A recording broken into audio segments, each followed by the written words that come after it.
Hola a todos y bienvenidos a vuestro canal de inversión. Soy Albert Mendoza y hoy volvemos con el informe semanal. Hoy estamos a 5 del 2 de 2020, es sábado, y hoy os traigo una presentación que telita. Hoy va a ser creo que un poquito más intenso de lo habitual. Empezaremos con una perspectiva de lo que ha pasado en los metales y en el mercado en general esta semana. Y después vamos a profundizar un poquito más en varios temas, en petróleo, en fertilizantes. Y bueno, en cobre también hablaremos un poquito y temas de Rusia, de pipelines y de Gazprom. Ya veréis que el programa de hoy está intenso. Antes de comenzar con el programa, recordad que si os gusta el contenido del canal, pues si dejáis un like ayudáis muchísimo. Y bueno, comentar qué os parece, qué os gustaría que aportase más. Y aparte de eso, pues bueno, si queréis aprender sobre materias primas, en mi página web albert-mendoza.com tenéis una guía gratuita para iniciaros en el sector y varias masterclass si queréis profundizar un poquito más. Dicho esto, vamos a comenzar. Como siempre, vamos a comenzar hablando del oro. Y es que, ¿qué ha hecho el oro esta semana? Esta semana no se ha portado tan mal como la semana anterior. De hecho, ha subido un 0,5%. Madre de Dios, qué locura. Pero bueno, a partir del 30 pegó una subida por encima de los 1800. Aunque parece ser que el 1800 es como la homeostasis del oro. Se está manteniendo ahí, no baja ni mucho más, ni consigue subir de los 1800. Parece que los bancos están queriendo mantener el precio del oro en esa franja, que no es una mala franja de precios. Nosotros pensamos que el oro debería estar bastante más alto de lo que está ahora mismo. De hecho, mi precio objetivo del oro es pues por lo menos un 50% más de lo que está ahora mismo.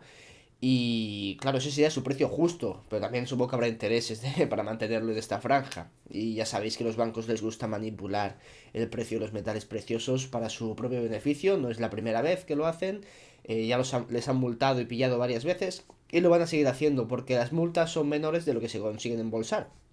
Pero bueno, veremos cuánto tiempo consiguen suprimir el precio real de estos activos. De todas formas, 1800 el precio del oro para la mayoría de las empresas mineras del sector es una pasada. O sea, si este precio se mantiene 2 3 años, sin ni que suba ni que baje, las empresas ahora mismo están en una oportunidad histórica. O sea, cotizan a múltiplos de risa. A la que empiecen a pagar deuda, hacer recompras de acciones y tal, vamos a ver cómo el precio de las acciones se recupera y sube con bastante fuerza y vamos a ganar bastante dinero y vamos a batir al mercado seguro. Con estos precios batimos al mercado seguro en los próximos 3 5 años. Básicamente porque muchas empresas están al 30% free cash flow yield. Eso significa que en 3 años te compra una empresa entera. Siempre va a hacer recompras de acciones y bueno, y a dar dividendos y tal. Entonces, bueno, este precio es bastante bueno, aunque desde aquí yo apuesto a que el precio real del oro y de la plata es más alto. ¿Cuándo va a subir? Eso no tenemos ni idea.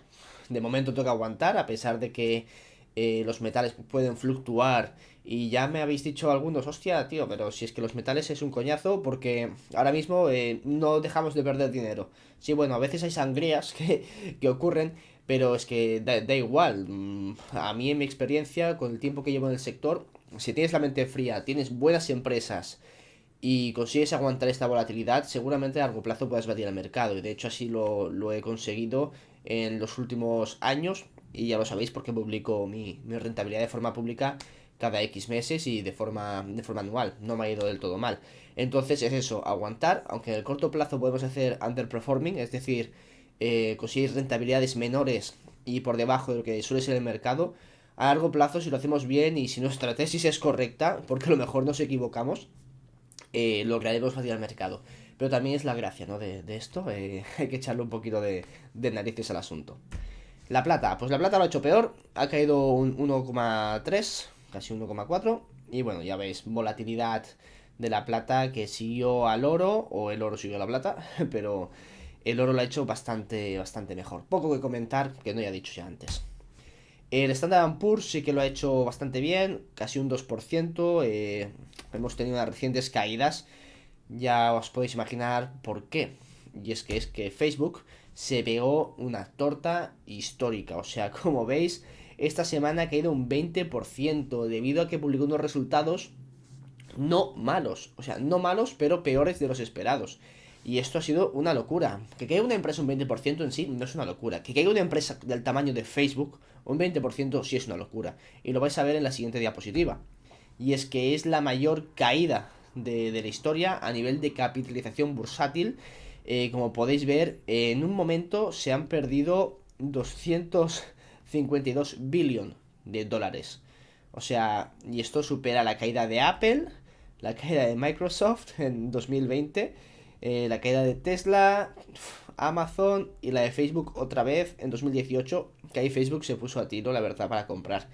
No son resultados malos de Facebook, o sea, si no recuerdo mal, publicaron que crecieron al 20%, el mercado se esperaba más, y temas de usuarios, pues han sido más negativos de lo que esperaban, pero es que Facebook es una empresón de cuidado.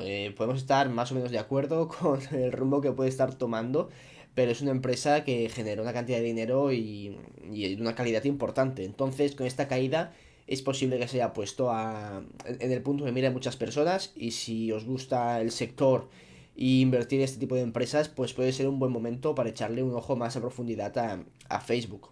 Es que pero eso, bueno, esto deja en evidencia la locura que es el mercado ahora mismo, con estas volatilidades tan fuertes. Incluso las grandes empresas que han sido estas, las FANG, las que han aguantado el tirón de los grandes índices, ahora mismo ya están teniendo este tipo de volatilidad. Es que en un momento se esfuman 250 billones, que se dice rápido, pero es una cantidad de dinero impresionante. Vamos a hablar también del oil. Hemos tenido una semanita súper buena para el petróleo.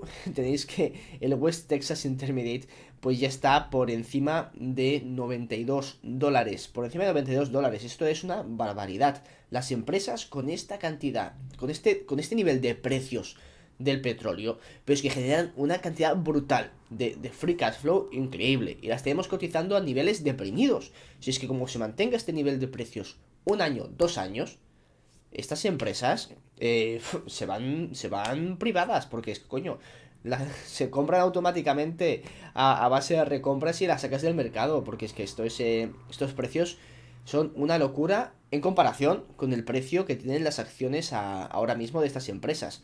Pero bueno, es que esto es lo que vamos a hablar ahora, y es que el mercado quizás no está preparado para combatir este nivel de precios y conseguir que bajen.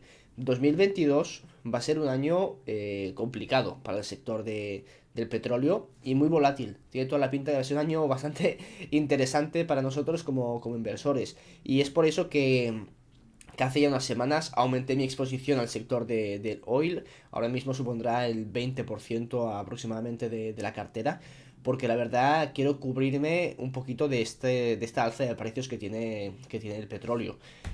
Las existencias de petróleo en algunas de las principales economías del mundo pues han caído a sus niveles más bajos en casi una década, y una campaña para reabastecerlas podría llevar el oil a $100 el barril. Recordad que Estados Unidos liberó sus reservas de petróleo, una parte de ellas, China también hizo algo parecido, y varios países han intentado frenar este alza de precios, porque tenemos el alza en la inflación causada por la cadena de suministros y por todos estos billetes que hemos visto que se han introducido en el mercado, pero también estamos viendo inflación por esta subida del precio de los carburantes. Y es que, como yo digo en todos los vídeos, el petróleo es la base de nuestra civilización. Si sube el precio de los inputs, el input principal, que es el petróleo, vamos a ver alza en los precios de todos los productos. Y es lo que estamos viendo. Y si el petróleo no deja de subir, esto va a llevar a una estanflación, porque las economías no van a poder soportarlo.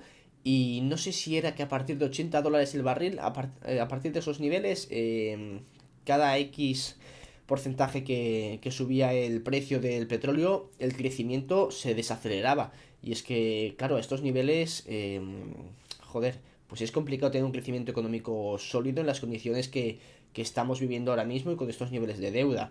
Entonces, pues, la cosa como digo, como he dicho antes, se puede complicar. Aquí el CEO de una de las grandes petroleras, creo que era Chevron, pues sí, Chevron lo pone ahí, estoy un poquito ciego, pues ya hizo un comentario de que es posible que veamos el petróleo por encima de los 100 dólares. La Agencia Internacional de Energía, la AIE, dice que los altibajos de la pandemia pues están nublando la capacidad de modelar una tendencia, y esto hace que sea complicado para los gobiernos intentar prever cuándo podemos reabastecer, ¿no? Estas reservas que se están depletando y que hemos liberado al mercado. Eh, Esto no sé si lo comenté en vídeos anteriores, pero esto de liberar las reservas estratégicas de los países es pan para hoy, hambre para mañana.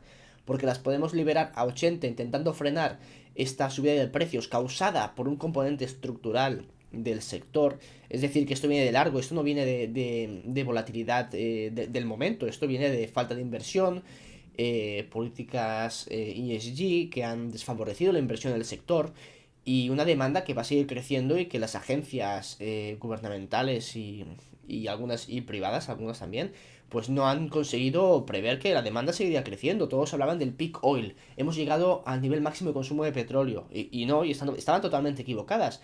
De hecho, la AIE, la Agencia Internacional de Energía, siempre ha subestimado el crecimiento de la demanda de oil. Y también yo creo que sobreestima la capacidad de los países productores de aumentar su producción de petróleo.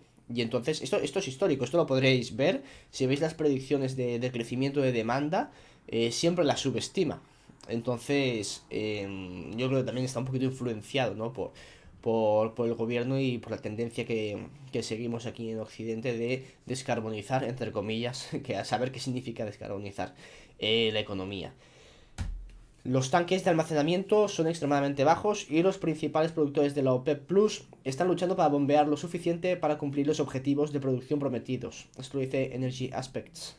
Sin la spare capacity es la capacidad que tienen los países estos de la OPEP de aumentar producción para conseguir controlar los precios. Pues el mercado está desprotegido y aquí podéis ver pues los inventarios de la OPEP Plus cómo han estado bajando este 2021 en una tendencia pues hacia el abismo. Sí que en 2020 pues tuvimos este crecimiento, bueno, pero bueno, normal, ¿no? Con lo que pasó. Pero bueno, ahora mismo sí estamos viendo esta caída. También estas agencias parece que no tienen en cuenta pues que no es tan sencillo, ¿no? Bombear más cantidad de petróleo. Estos países también tienen problemas de desinversión, sobre todo West África, los países de África Occidental. Esos países han sufrido una escasez de inversión en capital y muchos no pueden mantener las cuotas y no pueden aumentar la producción tan rápido como quieran. También los países del Golfo Pérsico, ¿no? Pues sus campos petroleros pues llevan años y años bombeando petróleo. También van a tener que invertir en descubrir nuevos yacimientos y en mejorar toda esa infraestructura. Además, ya hablamos de esto y esto Gerinan Rosenzweig lo ha comentado pues en algunos de sus informes. El pozo principal de Arabia Saudí, que es Ghawar, que es el pozo más grande que hay, lleva en producción 80 años. O sea, este pozo seguramente ya ha llegado a su pico de producción y es de las principales reservas de Saudi Aramco. Entonces, a partir de cierto nivel ya es muy difícil aumentar esta producción y los pozos declinan, o sea, no son infinitos. ¿De acuerdo? Entonces, esto hay que tenerlo también en consideración cuando hablamos de la spare capacity. Muchas agencias pues ya esperan que la spare capacity se reduzca a la mitad a partir de este año, a mitades de este año. Entonces, pues la flexibilidad que tienen la OPEC Plus de aumentar producción también se puede ver limitada. Y depende mucho también de la fuerza que venga la recuperación de la demanda. Ahora estamos en invierno, que la demanda es más baja, pero de cara al verano, que es cuando vemos una demanda mucho más alta de petróleo, pues bueno, vamos a ver cómo pueden jugar con este spare capacity, pero ya digo que el mercado parece estar un poquito limitado en lo que viene siendo la oferta. Algunos analistas han dicho que para mediados del año la spare capacity podría agotarse tanto como en 2008, cuando los futuros internacionales de petróleo alcanzaron su récord histórico por encima de $147 el barril. Si ajustásemos inflación, nos iríamos casi a $180 el barril. ¿Os imagináis ver el petróleo a $180 el barril? Eso es una crisis económica asegurada, totalmente asegurada. O sea, esto tira las economías por los suelos y las pisa, o sea, las destrozaría. Y con los niveles de deuda actuales, no quiero imaginar lo que puede pasar. Si la demanda continúa creciendo con fuerza o la oferta decepciona, El bajo nivel de existencias y la reducción de la capacidad disponible significa que los mercados petroleros podrían enfrentar otro año volátil en 2022, dijo la Agencia Internacional de Energía. Y aquí podéis ver, en estos gráficos bastante interesantes, podéis ver la capacidad efectiva del spare capacity. Podéis ver que en 2021 pues teníamos esta capacidad, ¿no? de poder enviar pues más crudo al mercado a unos niveles pues bastante altos, pero podéis ver cómo se ha ido reduciendo a medida que han pasado los trimestres y ahora pues estamos a niveles pues mucho más bajos de lo que estábamos antes, y seguramente a final de año lleguemos a niveles mínimos, niveles bastante bajos, ¿de acuerdo? Entonces esto, como digo, es un aspecto que puede complicar el mercado. Varios analistas dicen que la capacidad disponible de OPEP Plus es mucho más baja que las cifras de la AIE y de la EIA. Dicen que subestiman la tasa natural de declive de algunos de los campos petroleros de los productores. Y esto es lo que he comentado antes. Esto es una falta de inversión estructural, sobre todo en West África, donde es un foco importante de producción de petróleo, y también en los países del Golfo Pérsico, de los que sabemos pues menos de lo que tienen, pero también, también sufren de declive en los pozos. Como podéis ver en esta gráfica, pues aquí podemos ver el surplus, ¿no? Que podemos tener de producción. Claro, todavía estaremos quizá por encima de lo que de la media, pero esto no significa que el mercado pueda reaccionar con suficientemente fuerza para contener los precios, ¿de acuerdo? Las existencias se dispararon durante los bloqueos por la pandemia a un pico récord en julio de 2020 y de 3.200 millones de barriles, pero desde entonces ha alcanzado 2.800 millones, dice la AIE. Y aquí podéis ver, pues, de la OCDE los inventarios, ¿de acuerdo? Cómo han ido evolucionando. Ahora mismo, pues, podemos ver los de 2021 que están por debajo de la media de 10 años y de la media de 5 años, ¿de acuerdo? Y estos inventarios, pues bueno, responden a la capacidad que tiene el mercado de crear oferta. Y bueno, con eso quería terminar un poquito la exposición del petróleo. Ya veis que se puede complicar el asunto de cara a este año. Entonces, pues bueno, yo tengo una exposición importante en el sector, como digo, del 20%. Si vemos que los precios siguen subiendo, estas empresas, aparte de que están generando ahora mismo una cantidad brutal de cash flow, los precios deberán, pues bueno, ajustarse, ¿no? A esta generación de caja. Y lo peor de todo es que no es que, a ver, lo peor de todo. Lo mejor de todo es que veremos una revalorización importante de las acciones. Lo peor de todo es que se puede joder la economía. Porque con precios por encima de $100, que a saber hasta dónde pueden llegar, esto va a ser un problema bastante serio para la economía. Si estamos viendo que la inflación ha subido bastante, y ahora seguimos viendo cómo el petróleo sigue subiendo, y ya veremos ahora que hablaremos un poquito más de la inflación, otros aspectos que pueden favorecer este seguido de alza de precios. Esto va a joder la economía, pero de una forma bastante seria. Y tal y como están pues, los niveles de deuda actuales y en general la economía global, esto puede llevar a una crisis económica que puede ser bastante jodida. Y claro, corregir estos precios no es algo que se pueda hacer de un día para otro. Esto requiere pues una inversión importante en producción, o sea, en exploración, en desarrollar nuevos campos, en producir, y esto no se hace de un día para otro, esto se tarda unos cuantos años. Sí es cierto que el aumento de precios destruye cierta demanda, pero bueno, veremos dónde está el precio de equilibrio actual del mercado en los siguientes meses. Como digo, yo creo que lo interesante ahora es tener exposición, que esto es posible que no sea el final de la alza de precios, puede que el barril se vaya por encima de 100, y lo más importante, puede que se rompa esta barrera psicológica que tienen los inversores en el mercado de que, pues bueno, invertir en el sector no es rentable, y si la energía sigue haciendo outperforming del mercado en general, los grandes inversores tendrán que centrarse en la energía porque no pueden permitirse rendir por debajo de esos niveles. Entonces esto traerá capital al sector y veremos una revalorización importante en las empresas. Y a nivel de inversión retail, muy pocos inversores están pendientes del sector.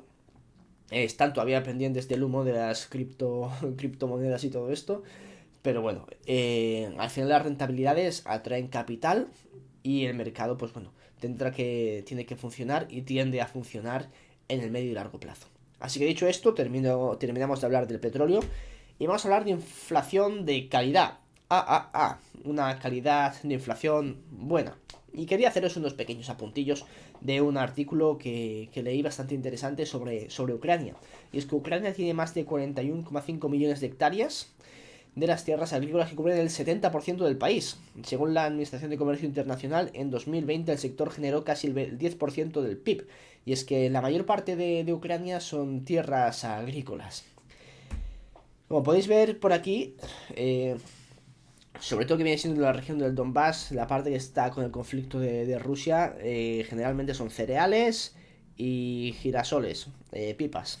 Y bueno, Ucrania es el mayor productor del mundo de estos de girasoles, el sexto de maíz, ya podéis ver el noveno de trigo, el noveno de soja, que bueno, que es una potencia agrícola interesante.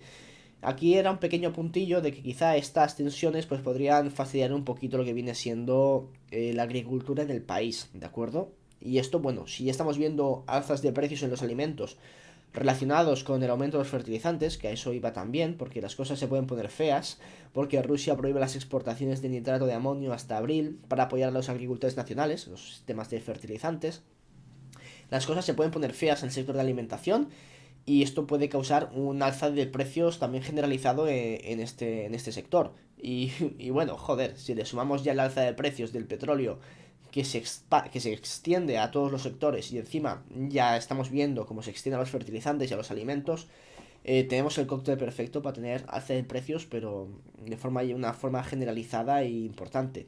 Esto en Europa quizá no afecta tanto en Occidente, porque tenemos una capacidad adquisitiva mayor, ¿no? Y la cesta de la compra pues supone, pues no sé, el 10, 15, 20% de lo que podemos ingresar, pero en otros países más pobres, como ya he comentado, los alimentos pueden suponer pues la mitad de la renta disponible, 50, 60%, y un alza en los precios se nota muchísimo. Y esto, pues bueno, puede generar tensiones en estos países y sobre todo, si pensamos un poquito más allá, los países que pueden tener problemas serios, temas de alimentos, pues son países con un poder adquisitivo bajo, ¿no? ¿Y qué hacen estos países? Pues muchos de ellos se dedican a la exportación de materias primas. En concreto, oil, petróleo. Y si ya hemos tenido problemas de producción para aumentar la oferta, imaginaos lo que puede pasar si estos países comienzan a tener problemas sociales, disturbios, revoluciones, etcétera, porque esto sí que es uno de los detonantes de los problemas sociales, el alza en los precios de los alimentos y el joder el poder adquisitivo de la gente. Entonces, esto se puede extrapolar pues a problemas en otros sectores de la economía. También quería hacer un apuntillo sobre el metal verde, que es el cobre. Y bueno, tras aprobar la iniciativa que suspende las concesiones mineras, energéticas y forestales en territorios indígenas, la Convención Constitucional aprobó, en general, la norma que fija la nacionalización y nueva gestión social y ambiental de la minería de cobre, litio y otros bienes estratégicos. ¡Viva Chile! Me cago en la leche. Nacionalización del cobre y litio avanza en constitucional chilena. El texto y las reacciones mineras, pues bueno, si buscáis el artículo con este título, saldrá el artículo que podéis leer. En resumen, bananerismo en Chile. Y ya sabemos cómo este tipo de cosas pueden afectar a la oferta y a la inversión en estos países. Ahí lo dejo, no voy a hacer un comentario más extenso, ya sabéis lo que pienso de esto. Y por último vamos a acabar hablando un poquito más de la madre Rusia, y esto ha ocurrido hoy, interesante, y es que Rusia acordó un contrato de 30 años para suministrar gas a China a través de un nuevo gasoducto, y liquidará las nuevas ventas de gas en euros, y esto es lo importante, unos 10 billones de metros cúbicos de gas al año. A partir de 3 años estará disponible la pipeline para exportar todo esto. Aquí lo importante, y recalcar, es que es en euros. Pensad que las materias primas se negocian prácticamente todas en dólares americanos. Y esto pues ha hecho que el dólar tenga este monopolio del comercio internacional y que permita a Estados Unidos pues mandar billetes a todo Kiski y hacer lo que quiera con su política monetaria. A partir de que estos países comiencen a negociar con otras monedas, por ejemplo, China quería hacerlo con su moneda nacional, Rusia, pues, bueno, al final han decidido en euros, ¿de acuerdo?